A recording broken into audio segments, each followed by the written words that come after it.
Hello there guys, and welcome back to the channel. So now that I have completely civilly and in a very constructive manner finished discussing the rewards for 6.4 and Act 6 in general in a separate video, because I felt that might have a slightly different tone to this video, I will leave a link of that video in the description. Oh, don't you worry guys, if you want some good entertainment, then go and check out the rewards discussion video. But now we can actually talk about the matter at hand, which is Act 6 and 6.4. So we do have 6.4 coming out in 11th of March, so in 2 weeks from now basically. So it doesn't leave us with too much time, but that's great because we can jump in it and get it done and over with earlier, and that's cool. So basically in 6.4 the rewards, well, again, rewards are going to be different discussion. We have Legends runs, once again, ranks 1 to 5, receive 1 tier 5 class catalysts, 3 tier 5 basic catalysts, and 1 6-star catalysts. And then ranks 6 to 10 will receive 25 tier 5 class catalyst fragments, 2% of each, so half a tier 5 CC in total, 1 tier 5 basic, and 1 6-star crystal. And then you also get these trophy champs. Trophy champ is going to be Wolverine Weapon X. I may or may not do a review on that tomorrow. We're going to see how much of time we have on the champion and what I think about the champion. But to be fair, I don't think I'm going to do a review on the champion, because it's going to be very small amount of people who actually get that champion, and for most part he's not that exciting in my opinion. But yeah, there is a champion spotlight available for that guy. But we do have 8 new path buffs, which is going to be one of the core aspects for this video. We're going to be discussing them and maybe some possible counters. And basically the first one is a special concierge. The defender takes 90% reduced damage from all sources except special attacks activated while the attacker has an active prowess effect. Now this is very worrisome node. I absolutely hate with a burning passion any and all nodes that include 90% attack reduction or you deal no damage unless X, Y, and Z. I don't like them. I think they are very cheap and a very simple yet underhanded design that often eliminates well over 80 to 90% of the champions from possible solutions, thus making it extremely champion specific automatically, and that's not even taking into consideration the specific matchups or the specific node combinations. This node in itself will eliminate more than 90% of the champions in this game, leaving you with stuff like Havoc, Bishop, Captain America Infinity War synergy, mutant champions, and things like that. And overall, I hate it. And so the counters, the first obvious counter here seems like Havoc, or basically mutant champions with Captain America Infinity War synergy. I'm sure there will be a couple more that do have access to prowess effects, but all in all, I think Captain America Infinity War and Havoc will be your two mainstream solutions, because both of them happen to be also good champions that one would actually rank up and want to use. So yeah, Havoc and Captain America Infinity War basically in the absolute must bag here. That's gonna sting. The defender takes 90% reduced damage from all sources unless suffering from power sting effect. Additionally, the attacker's attack rating is increased by 40% while the opponent is suffering from power sting, and the potency of the power sting effect is increased by 300%. Now this again is one of those nodes that I do hate.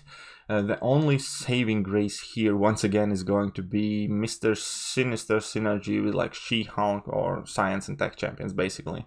And then Science and Tech champions will be able to place a passive power sting debuffs on an opponent every time they debuff the opponents to begin with, and then you're gonna hit harder, and then you're gonna do more damage, and you're gonna be constantly placing the power stings. So obviously you do have the obscure options, such as, I don't know, you can try and do it with Emma Frost. She has a power sting built in, and Yellow Jacket obviously, and a couple of other champions. But I think 99% reliance here is gonna come with Mr. Fantastic, because that synergy is going to sort this lane out incredibly well, and you're essentially going to get quite a big attack increase. So if you don't have Mr. Fantastic as 5 or 6 star, my strong suggestion would be try and get one by the time this content releases, because yeah, with Mr. Fantastic and his synergy, you're gonna have space to take in actual decent champions. Also synergize with She-Hulk, which is decent champion in itself. He can do it by himself because he's a science champion that plays a lot of debuffs. So yeah, I think Mr. Fantastic might potentially be absolutely invaluable for That's Gonna Sting node and lanes. Now, stunning reflection at the start of the fight, the defender receives a permanent stun shield. While the shield is active, the defender can't be stunned. Every time a stun is attempted, the attacker is stunned instead for 3 seconds. The shield will go into cooldown for 8 seconds if the defender is inflicted with either poison or incinerate.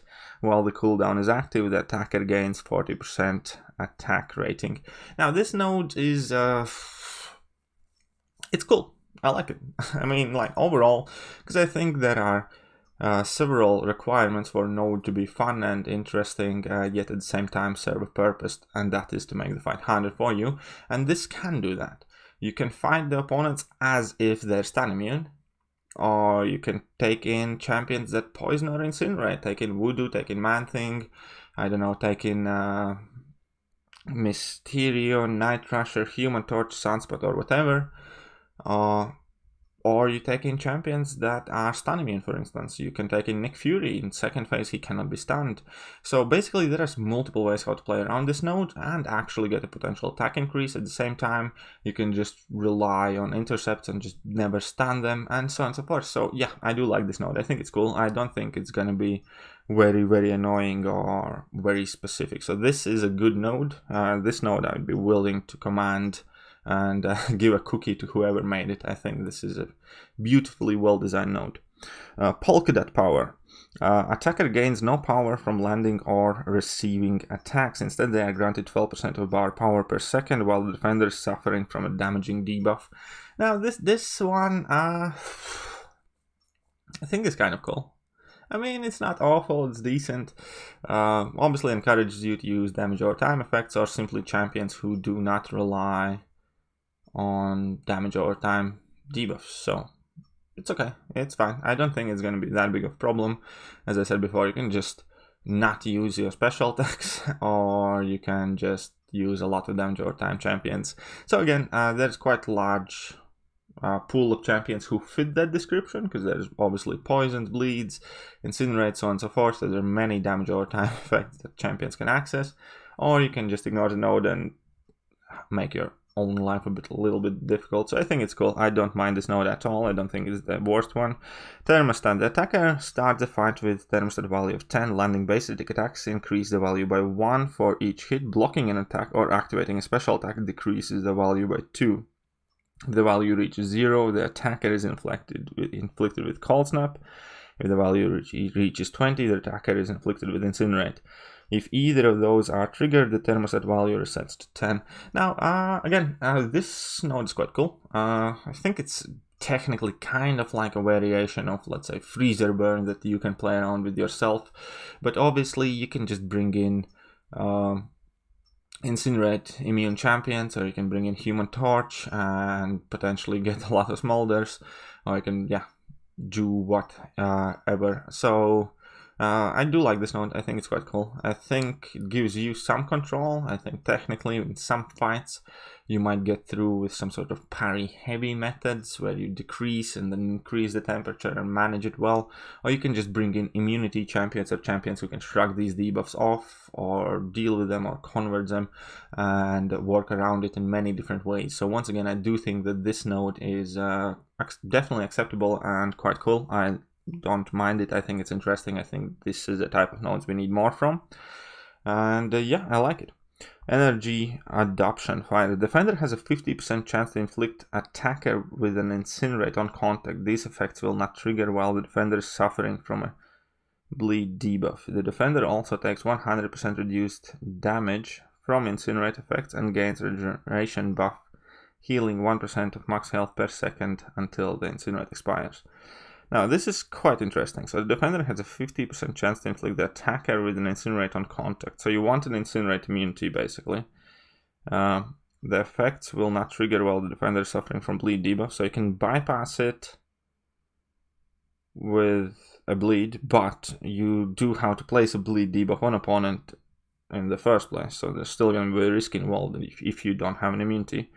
The defender also takes 100% reduced damage from incinerate effects and gains a regen buff healing 1% of max health per second. It's going to be interesting. I'm not sure I entirely understand, because there might be a mistake, because the defender has a 50% chance to inflict the attacker. So if I'm attacking and I strike him, I can get the incinerates, but for whatever reason the defender is immune from incinerate damage and gains a heal. Either way, the way it's going to work, it doesn't sound anything too tragic. There's probably going to be some cheese methods that you can work around with. You can probably blade would be a good example, because you can parry and then start hitting the opponent and have bleed at all times. So yeah, I think it's going to be okay. I don't think it's going to be too bad. The one thing I don't see here is how strong the incinerate will be. So depending on that, obviously it's going to determine how you have to approach these fights, because if incinerate damage isn't too high, then you might be able to just kind of like get through it with some relatively okay bleeder. Okay, energy adoption. Ice, basically the same thing with cold snap. That's fine. And instead of bleed, you have armor break. That's fine. You can just, I don't know, Corvus this one. So Corvus would be a good counter. Energy adoption lightning would be the same as shock and poison. Yeah, I think these are interesting. I don't think they're going to be too bad. I don't think we're going to see them too often, to be fair. But yeah, I don't think it's going to be all that awful in these ones. The only two nodes that I really heavily dislike and I think are absolute garbage, well, at least the first one, Special Connoisseur, I think is a really bad node. I think it's an awful design. I don't think it should be let in the game. I think I heard that was also the major feedback from beta testers to remove this node and saying that this node sucks. But apparently beta tester feedback doesn't really matter, because it still made it in here. I will certainly try my best to actually contact Cam and speak with him a bit about this and beta test and some other stuff, because it does seem like Kabam didn't take any or much of the beta feedback in consideration initially, anyways, from what I saw on Twitter and a few other places. So yeah, the Special Conceal node is going to be annoying, and that's going to sting node would be extremely annoying if you don't have Mr. Fantastic. So I don't like those two nodes. I think those are quite annoying. When it comes to energy cost, basically it's going to be the same as 6.3, 6 paths per quest, pretty much exactly. So that's not too bad. It's not too awful. 13 nodes per path, except for the last quest, which is 22 nodes per path. So that did make the last quest a bit shorter, which I believe could potentially be because of beta tester feedback, because the idea was to actually let you get to boss quicker, because the boss apparently is going to be an absolute nightmare. So I guess that's good. I guess that's some sort of compromise. The length of 6.3 overall I think wasn't too bad. 6 path is definitely a reasonable amount in my opinion for you not to have and do the same boss 8, 9, 10 times or whatever you have. And I think that's kind of like should be the golden standard for kind of like end game content number of paths. I would never want to see much more than that. Like 7 paths, okay, it would be annoying. 8, 9, and 10 is definitely far too many. Anything less than that, obviously Kabam wouldn't like. So that being said, all in all, when it comes to energy cost, approximately 540 energy for quest mastery. So 540 energy, that would serve as how many? 8 energy refills per quest, 8 energy refills per quest, more or less, times 6. 8 times 6 would be 42 refills to explore. 6.4, it's not too bad, it's decent, it's all right there.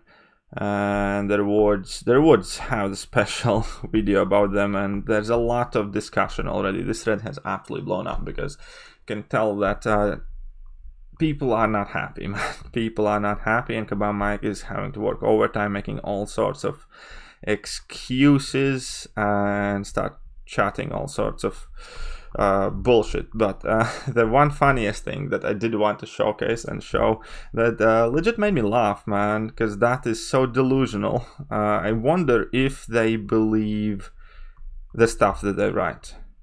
Because if they do, there's no excuse, and it does question maybe a lack of brain power. The transition to 6-star meta is not here yet, and it's still going to be a while before they are the sole focus of the rewards.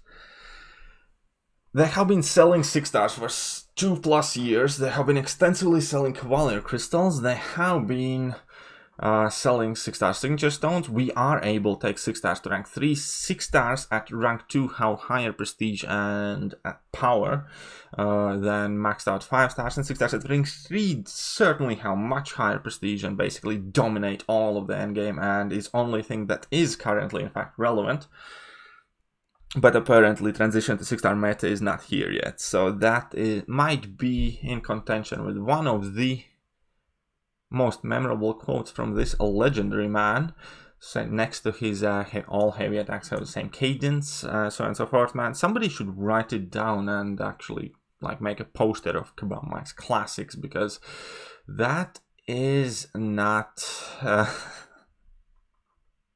good. Man, I'm worried for Kebab Mike. Yes, certainly worried. Either way, I'm not gonna get too much into it. I have a video separate to this discussing the rewards. If you want to check that out. Slight warning, it may or may not include slight profanity here and there, because I was not overall happy with the rewards. And you can go and check out that video in the video description below, basically.